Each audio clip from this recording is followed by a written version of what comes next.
Consent. This is the definition of consent. The data subject has given consent to the processing of his or her personal data for one or more specific purposes.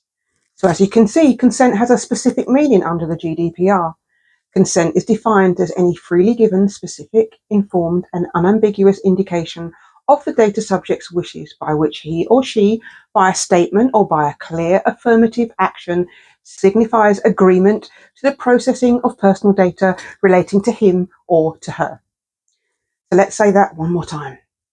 The data subject consents must meet the following condition.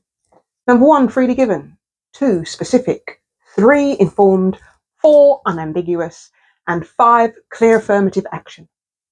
So it's the controller's responsibility to demonstrate the data subject has consented to the processing, who must be able to demonstrate all 5 of the above points.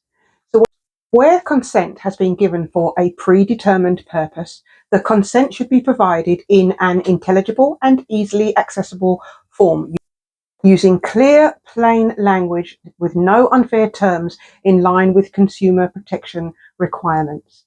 It also cannot be tied in with any other terms and conditions for use of the service.